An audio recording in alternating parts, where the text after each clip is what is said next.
In an increasingly digital world, gaming has evolved from mere entertainment to a powerful platform for connection, conversation, and even evangelism. Roman Kripanov, originally focused on using soccer to reach refugees, discovered this potential when the pandemic paused in-person outreach. His team turned to the online streaming and video game platform Twitch, inviting gamers to engage in conversation about faith while playing. The response was remarkable. Teams who avoided spiritual discussions in person began to open up for hours while gaming. Gaming platforms are teeming with people who are spiritually hungry, but are also battling isolation and hopelessness. Esports pro Stefano De Salvo has witnessed the toxic side of gaming. He said that many teenage gamers are escaping from their own reality and kind of taking out that anger, taking out that depression on other people online. It can create this toxic environment at times. And as we think about that, that may be a reason for some people to avoid esports, or it may be a reason to enter that space to reach people for Jesus. Rather than retreating, believers are called to step into broken spaces, offering hope and community. Approximately 3.26 billion people worldwide play video games, and almost 70% of U.S. households have at least one member who plays video games regularly. This is a unique opportunity in the gaming arena to evangelize by engaging directly with gamers, meeting them where they are, and guiding them toward the good news of Jesus in an environment where they feel comfortable and connected. We're going to learn more about this exciting opportunity on today's show. We'll be meeting with a man who will help us explore what it looks like to use gaming for God's glory. You're watching One Day Closer, where we're learning together how to use our one day closer to eternity to bring hope and purpose to many. Let's go meet our guest for today.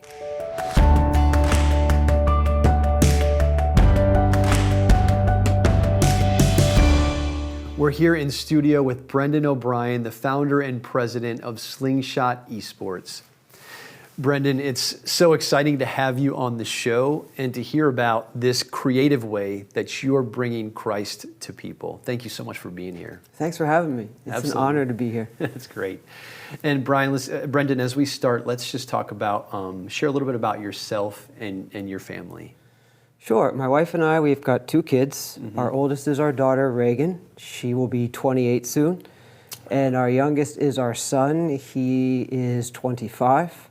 They're both married. They're out of the house. So the only thing left in the house is our dog, right? So the wife and I, my wife's name is Jen. We're just figuring out this whole empty nest thing, but enjoying it as well. Yeah, that's great. And using it in some awesome ways as we're going to learn about.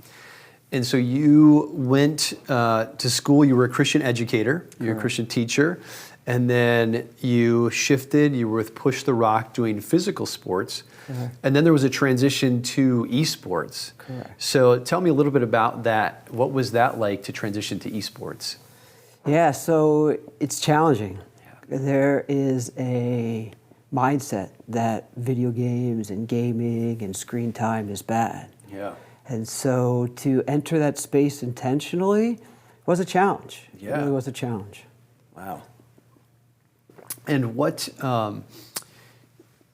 was gaming like in your family growing up? So gaming had kind of a meaningful place in your life with your kids growing up. Yeah, correct.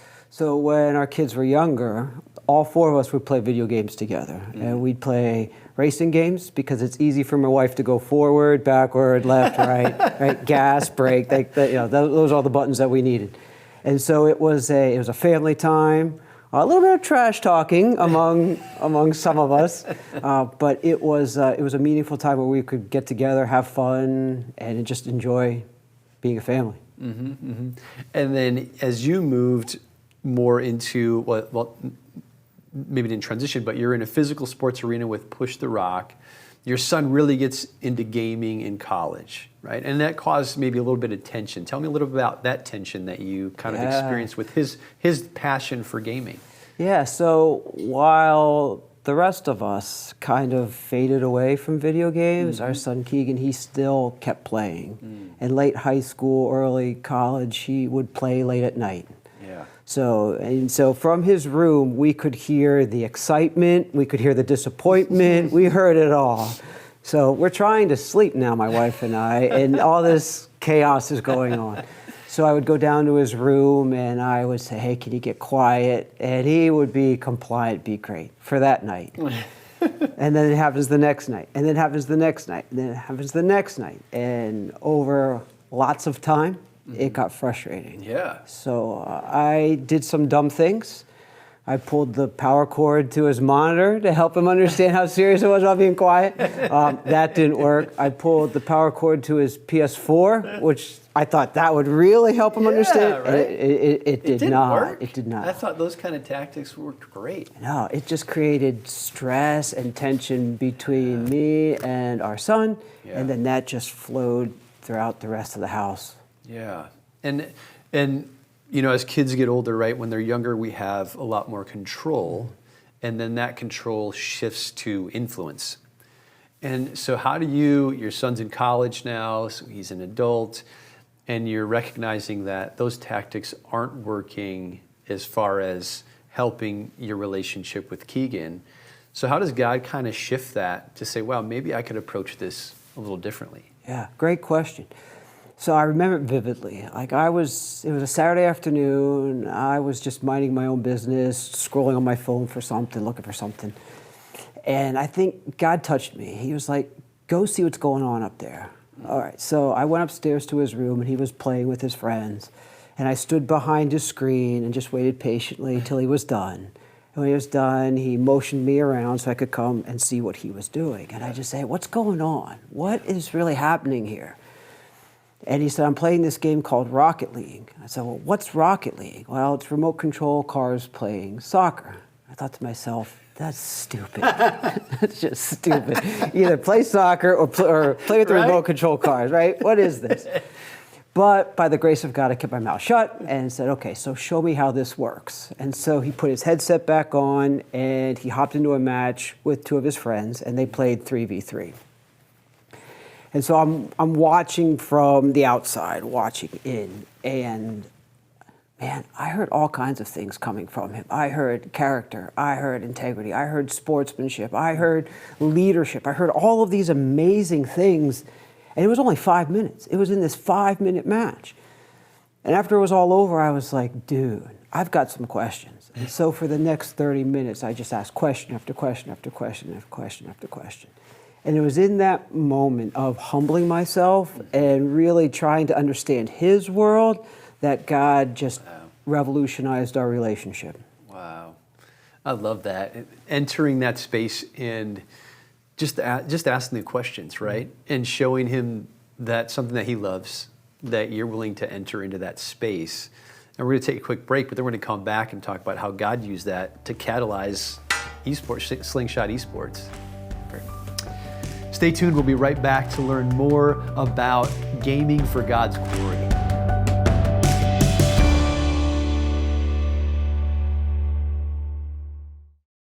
Watch Lighthouse TV wherever you go. Available on Roku, Amazon Fire TV, and Apple TV. Search Lighthouse TV online on your streaming device or go to our website lighthousetv.org for more information.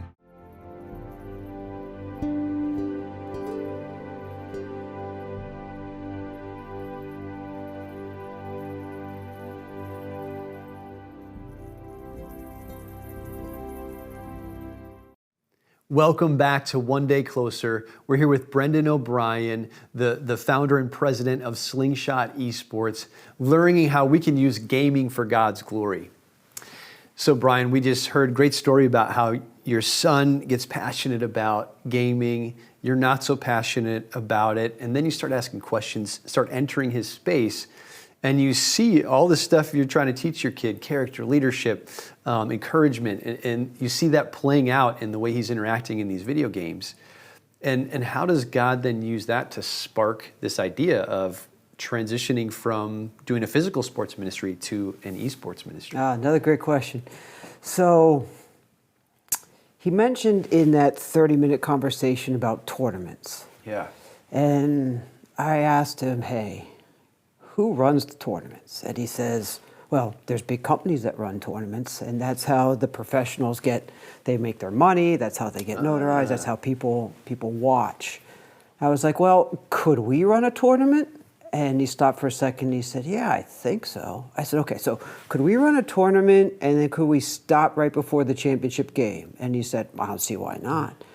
And I said, well, could we run a tournament, stop right before the championship game, talk a little bit about Jesus, and then play the final game, the championship game? And he's like, yeah, I don't see why not. And then, to my surprise, he starts naming all of his friends. Well, this friend could help with this, and this friend could help with that, and this friend could help with that. And I was like, whoa, this is significant. And so this crazy idea of using video games as a platform to just even talk about Jesus, that's when it was born. Wow. Yeah. That's how I love how God brings things together like that. And just even, the experience he gave you in physical sports to begin thinking about those questions. Wow, what could we do with a tournament? And they give you this space. I want to read your purpose for your ministry. Introduce people to Jesus through relationships within the esports community. And I love one of the things that you're doing in creating spaces for people to come and game, but also interact with believers and keeping the space available to unbelievers. How do you do that? Because it can be hard because there's a messiness that comes with those who wouldn't follow a Christian, worldview, but we're supposed to reach them. So how does that come about as you're putting this all together? Yeah, it's great. So my family has been involved in physical sports ministry for a long time. Yeah. So as I was processing with Keegan about what this could look like, what video game ministry could look like, he was 2 steps ahead of me because he already had that foundation of using basketball and using soccer as a platform to share the gospel. So we just started thinking about how that model worked at Push the Rock. And a lot of it was like an outreach event. Yes. So we began talking to some churches and like, hey, we've got an idea for your church. Here's a youth outreach. What if we would do this? What if we have a video game tournament at your church and then be able to bring people in and we would be able to play the games, talk about Jesus, and then build connections for your church. Yes. And so that's kind of where we first started.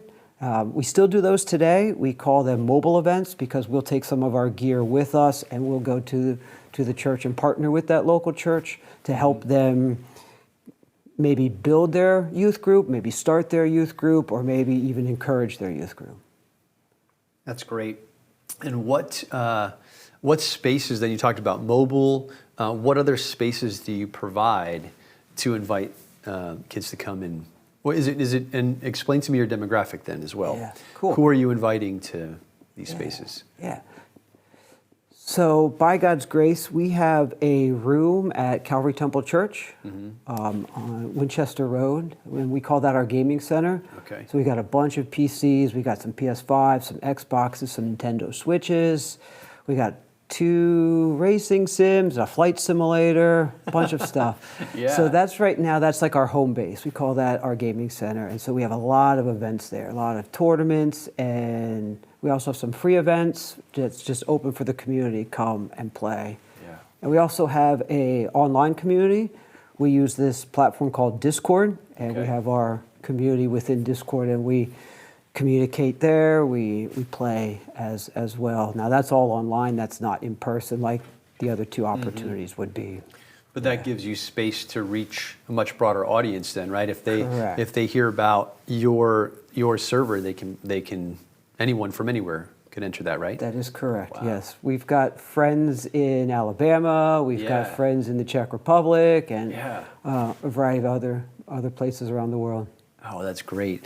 And your mission, so provide esports opportunities for digital gamers to learn, play, compete, and interact with followers of Jesus through Christ-centered initiatives.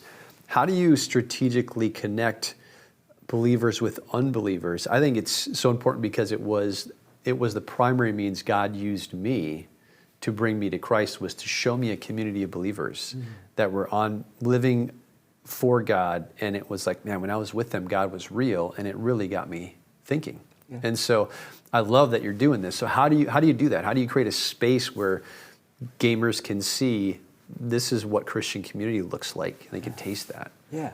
So the spaces that we create are intentionally safe, and they're intentionally designed to encourage players.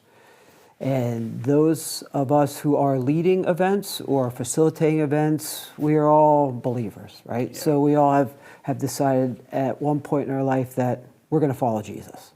And so as we interact with players, we don't necessarily know what their faith background is. We don't know if they're churched or unchurched or where they are. So we're loving on them, we're encouraging them, we're supporting them. And we tell them, like, we know that you love gaming, we know that God loves you, and so we love doing this together. And so we just really want them to understand that there are Christians out there who care about what they care about, and we're going to create a safe place for you to keep you from the toxic behavior, but also don't worry about us trying to jam or shove something down your throat. Like, that will be something that God would put on their heart should they choose to want to know more, or should they choose to ask questions. Yeah. So you create this space for them. I love how you said that. You love gaming, God loves you, and so we love creating this space for you. So they're seeing a healthy space where there's some guidelines on how we act and react, right? There's some grace there, of course, but there's also boundaries. And then and then you usually pause during tournaments or events to share just a little bit so they know they can ask more questions about. So what does that look like? Absolutely, great question. So a lot of it depends upon who is in the room at that moment, right? So we have the privilege of having youth groups come to our gaming center. And so I process with the youth leader, the youth pastor, and say, okay, what kind of message would you like your students to hear, and how long would you like that to be? Sometimes, or most of those times, those messages are more on the discipleship part of the spectrum. When we have events where it's just open to the public, people come in, we kind of gauge the room, and sometimes the conversations are more evangelistic, and sometimes they're very simple, because we really want people to feel comfortable and let God work in their hearts. So, we even have birthday parties too at the gaming center, and so as people come in, we really have no idea where their faith is, but we definitely want them to know that they are loved, they are seen, they're valued, and that's because God has intentionally created them. Wow, I love that. Something that you mentioned when we were talking about what you do prior to the show was that I never even thought about before, is you talked about parents and their involvement in physical sports versus esports. Right, and you asked me, what's the first thing you did when I played basketball, right? And the first thing I did was look for my dad, and I knew I can picture him right now. And it's gonna make me cry, but he was always there, you know. So that was so important to me. Tell me about how that's different from what happens in e-gaming. Yeah, great question. Both our kids played physical sports. They both played basketball and they both played soccer. And my wife and I made a commitment that one of us was going to be in the stands for every game. Yeah. Because we know the value of parental support. Yeah. Right? So as I entered into the gaming community, there are a lot of non-athletes in the gaming community. So they are not going to go on the basketball court. They're not going to go on the football field. They're not going to go in the pool to do swimming. Yeah. They're going to play their game in wherever it is, the basement, the room, whatever. And we realize that there's nobody over their shoulder rooting and cheering for them. Yeah. But yet, as they compete or as they play or as they work hard, they put their time, energy, and effort into this video game like our kids did into the physical sports. We realize that there's nobody that's cheering them on. There's nobody like, hey, how come you did that? Why did you choose that item instead of that item? Yeah. Or, can I play alongside of you? Can I practice with you? Can I as growing up, my dad would throw a baseball with me back and forth in the yard, right?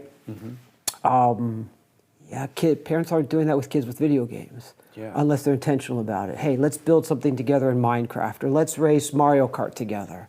Yes. And so as we talk with parents, we want them to understand that there's value of even just being over their shoulder and being attentive to what's going on. You may not know everything that's happening, but that's okay. That's okay. You're there and you're rooting and you're cheering. Yeah. And it does make a difference. I know my wife and I talked about video games, and we're just trying to navigate that with our family, and our son's 10. And so we found out that there are still different types of arcade games like Pac-Man, where it's in one space, you can monitor, there's nothing online at this point. But I watched my son, and I saw the frustration and discouragement as he's trying, and we're playing together. And then I also, I work from home, and I hear the running up the steps. Dad, hey, what's going on, man? I just beat this level. He was having a hard time with this one level, but he kept persevering, and just, so it was just awesome to be in that space with him, and celebrate. And I think the value of that, and it's another way that we can bond. Absolutely. And one more thing, you're watching your kid work hard at something, right? To persevere, the grit, the resilience, all of that. And we try to help parents understand that transfers into real life, right? So the tenacity that they have to beat that level, that can carry over to that one math problem that they just can't figure out. Okay, let's work at it. And sometimes players will go to the internet to get help to how to beat that level, right? So let's take that idea, I can't beat this math problem. Okay, well, how else can we, what other things can we do to be able to overcome that obstacle, beat the math boss, so to speak? Yeah.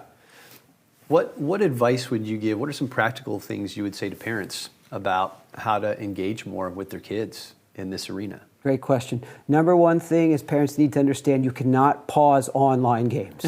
You just can't, right? You can't. So don't interrupt and tell them to pause. You can't pause online games. It'd be like you're playing a basketball game, right? And all of a sudden your point guard just disappears. Yeah. Okay, now you play. What happened to him? Right? Yeah. The same thing happens when you're playing online. Your team needs you, unless you're playing by yourself, right? And that does happen. But if you're playing in a squad of 2 or 4 or 5 or whatever it is, your team needs you. Yeah. And so one of the best tips and tricks to teach parents and their kids is to have some type of code or message. Be able to have the player say to the parent, I'm going to do X. And X could be, I'm going to run a mission for 20 minutes. After those 20 minutes, I'm available, give or take. Or I'm just going to build in Minecraft. I'm just going to spend some time in what we call a sandbox game. And so I can be interrupted anytime. Just do a NFL football thing, give me a 2-minute warning, right? Yeah. So there's conversations that both the parent and the player can have to alleviate some of that stress and tension that is inevitably there. Wow, that's really helpful, because when you think about, if you think about, okay, I need you to stop playing or whatever. Well, it's going to be 5 minutes. They're not just leaving the game because they're trying to be disobedient. They'll also be leaving their team and their friends high and dry if they just quit, right? So even just the understanding of entering into that to even know what's going on. Man, Brendan, this has been so great. We're out of time, but man, I could talk for a lot longer about this. I'm really excited about what you're doing, and thank you for your faithfulness in this. I trust people are going to be encouraged through it. Thank you so much for having me. This was great. I enjoyed our conversation. It was great. Stay tuned. We're going to come back and think about how we can apply this to our lives.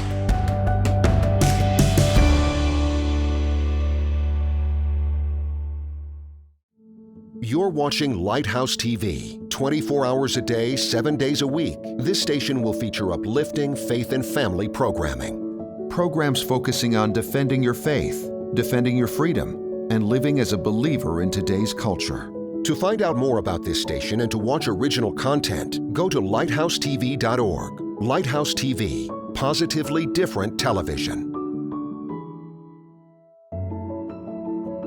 Roku, Amazon Fire TV, and Apple TV. You can view our in-house studio productions on demand, or watch what's on the station right now with our 24/7 live stream. Search Lighthouse TV online on your streaming device, or go to our website for more information. Visit lighthousetv.org to stay connected. There you can find out what's currently on the air and coming up, how to watch in your area on cable, satellite, broadcast, or streaming devices. Watch past programs or our live stream. Follow us on social media and learn more about the station, our hosts, and our programming. Lighthouse TV, positively different.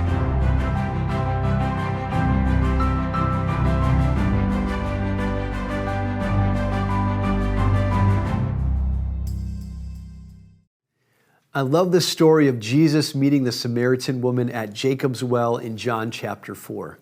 In a scandalous way for that time, Jesus broke through cultural barriers and practices to publicly interact with a woman who had a less than respectable reputation. He met her where she was, engaged her in conversation, and offered her living water that would satisfy her spiritual thirst forever. He spoke to her about eternal life, revealing that true worship is in spirit and truth, not confined to specific locations. And Jesus addressed her personal struggles and offered her love, hope, and salvation. Throughout his life, Jesus consistently crossed boundaries to enter the lives of others and bring them salvation. And just as Jesus broke cultural barriers to reach the Samaritan woman, we are also called to step into uncomfortable or unfamiliar spaces to share the hope of Christ. Your world has many places where people are spiritually thirsty but don't realize it yet. Here are 4 practical steps to help you bring Jesus to those around you. First, engage in others' spaces. Ask God to reveal communities in your life that gather around shared interests and start investing in those communities. Build genuine relationships based on mutual interests. Second, be intentional about serving others in those spaces. Look for opportunities to serve those around you. Offer acts of kindness, encouragement, and support to those in the community. Third, sprinkle the community with spiritual blessings. Pray for those who are struggling. Share Bible verses. Offer encouraging words from a Sunday sermon that you heard. Let people see how God is working in your life. And don't overwhelm them. Like I said, sprinkle that in your conversations. Third, share your testimony and share a meal. Invite someone to share a meal, listen to their story, and when they ask, share your own story and what Jesus means to you. Let's stop waiting for people to come to us, and let's start living like Jesus, entering the lives of others and offering them the living water of Christ. Thank you so much for joining us for One Day Closer, where we're learning together how to use our one day closer to eternity to bring Jesus-infused hope and purpose to many.